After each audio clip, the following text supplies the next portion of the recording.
మీనాటు నాడీలో చిన్న చిన్న టాపిక్స్ అన్ని నేర్చుకుంటున్నాం. దానిలో భాగంగానే భిన్న పాదం అనే ఒక కాన్సెప్ట్ నేర్చుకోబోతున్నాం మనం. ఈ భిన్న పాదం అంటే ఏంటిది అని అంటే, ఒకే గ్రహానికి ఆ 2 రాశుల్లో నక్షత్ర పాదాలుంటాయి.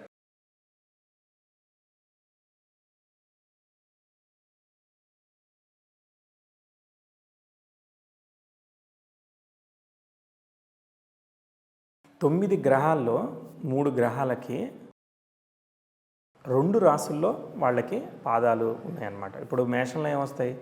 అశ్విని, భరణి, కృత్తిక ఒకటో పాదం. అంటే అశ్విని 4 పాదాలు, భరణి 4 పాదాలు, కృత్తిక ఒకటో పాదం వస్తుంది. కాబట్టి మిగిలిన 3 పాదాలు ఎక్కడున్నాయి? వృషభంలో ఉన్నాయి. అంటే ఇప్పుడు 2 రాసుల్లో దాని యొక్క పాదాలు ఉన్నాయి కదా, దాన్నే భిన్న పాదం అంటారు. ఈ భిన్న పాదం వల్ల ఉపయోగం ఏంటయ్యా అంటే, ఉదాహరణకి ఇప్పుడు మకర లగ్నానికి శుక్రుడు వచ్చేసి చతుర్థంలో ఉన్నాడు అనుకుందాం, కానీ రవి నక్షత్రంలో ఉన్నాడు అనుకుందాం. అప్పుడు చతుర్థ భావ ఫలితాలు ఇస్తాడు, పంచమ భావ ఫలితాలు ఇస్తాడు, 2 భావ ఫలితాలు ఇస్తాడు. ఉదాహరణకి రోహిణిలో చంద్రుడు ఉన్నాడు, శుక్రుడు వచ్చేసి కృత్తిక 1లో మేషంలో ఉన్నాడు. 2 అసలు సంబంధం లేదు కదా, వేరే వేరే రాసుల్లో ఉన్నాయి కదా. కాకపోతే ఆ 2 కలిసి సప్తమ పంచమాధిపతుల శుక్రచంద్రుల కలయిక ఫలితం ఏదైతే ఉంటుందో అది వస్తుంది. అది భిన్న పాదం అన్నమాట. గ్రహాలకి సంబంధం లేకుండా చూడ్డానికి కనిపిస్తుంది, కానీ ఈ భిన్న పాద కాన్సెప్ట్ ద్వారా ఆ గ్రహాల మధ్య సంబంధాన్ని ఎస్టాబ్లిష్ చేస్తారు.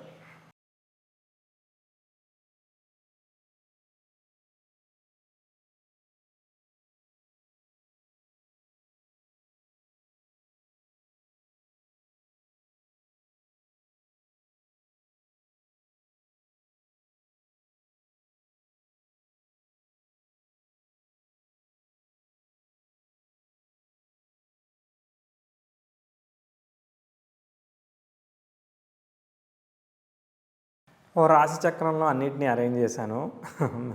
సో 1, 2, 3, 4 పాదాలు ఎలా ఎలా ఉన్నాయో రవికి, కుజుడికి, గురువుకి కలిపి అన్ని పాదాలు చూపించేశాను అనమాట. ఎగ్జాంపుల్ చార్ట్ ఒకటి వేసి చూపించాను, మీకు కనిపిస్తుంది ఆల్రెడీ స్క్రీన్ మీద.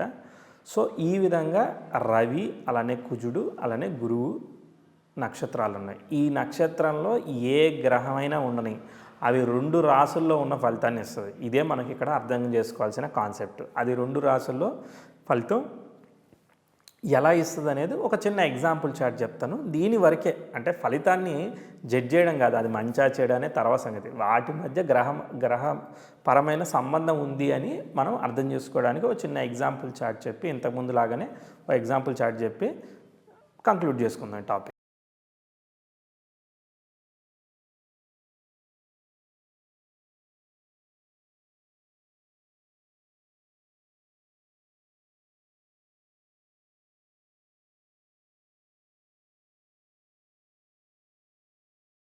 జస్ట్ ఊరికే శాంపుల్ హారోస్కోప్ వేసాను.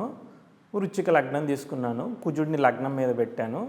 అష్టమాధిపతి అయిన బుధుడి యొక్క నక్షత్రమైన జ్యేష్ఠలో ఉన్నాడనమాట కుజుడు లగ్నం మీదే. లగ్నం కూడా అక్కడే ఉందనుకోండి. తర్వాత శుక్రుడిని తన సమసప్తక దృష్టితో కుజుడు యాస్పెక్ట్ చేస్తున్నాడు, బుధుడు అష్టమ దృష్టితో యాస్పెక్ట్ చేస్తున్నాడు. శుక్రుడికి బుధుడికి సంబంధమే లేదు నిజానికి, కానీ వాళ్ళిద్దరు కూడా ఒకే నక్షత్రంలో ఉన్నారు. ఒకే నక్షత్రంలో ఉండడం వల్ల వాళ్ళిద్దరూ కలిసి ఉన్న ఫలితాన్ని ఇచ్చేదానికి అవకాశం ఉంది. సో ఈ డిఫరెంట్ పాదాల్లో ఉండడం వల్ల జాతకుడికి ఆల్ ఆఫ్ ఏ సడన్గా వివాహం జరగచ్చు. సడన్ మ్యారేజ్కి 8th హౌస్ లింక్ ఉంటుంది కదా. కాబట్టి ఈ అష్టమంలో ఉన్న బుధుడికి శుక్రుడికి సంబంధం లేకపోయినా ఈ విధమైన భిన్న పాదం ద్వారా వాళ్ళకి కనెక్షన్ వచ్చింది. రాశిరీత్యా సంబంధం లేకపోయినా కానీ అలా సడన్గా కనెక్షన్ వచ్చేదానికి సడన్ ఈవెంట్స్, అంటే ఇప్పుడు మనం ఇక్కడ సడన్ ఈవెంట్ని ప్రిడిక్ట్ చేసాం.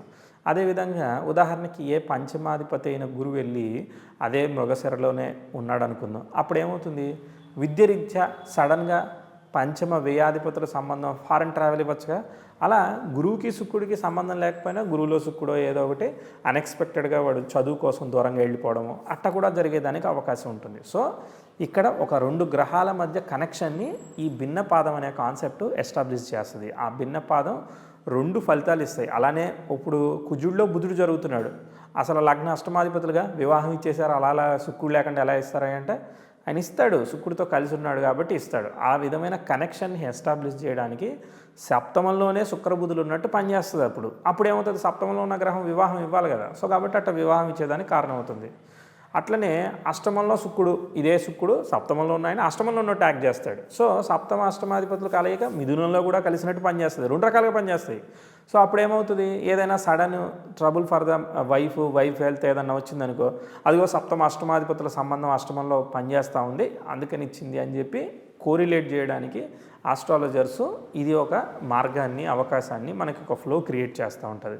ఇట్లా భిన్నపాదం అవసరానికి అనుగుణంగా, సందర్భానికి అనుగుణంగా వాడుకునేదానికి కారణమవుతుంది. అది పాజిటివా నెగిటివ్ అనేది మిగిలిన అదర్ కాంబినేషన్స్, పర్మిటేషన్స్ అండ్ కాంబినేషన్ని బట్టి ఆస్ట్రాలజర్ జడ్జ్ చేస్తారు. అలా 2 ఉన్నప్పుడు మేము ఏం చేయాలని కన్ఫ్యూజ్ కాదు, జస్ట్ కాన్సెప్ట్ని విని వదిలేసేయండి. మీరు ఎప్పుడైతే అప్లై చేయడానికి వెళతారో అప్పుడు ఆటోమేటిక్గా మీకు ఏది ఎంత ప్రియారిటైజ్గా తీసుకుంటున్నాం అనేది అర్థమవుతుంది. ఓకే, సో ఇంకో చిన్న కాన్సెప్ట్లో మీనా టు నాడి గురించి నెక్స్ట్ వీడియోలో కలుద్దాం.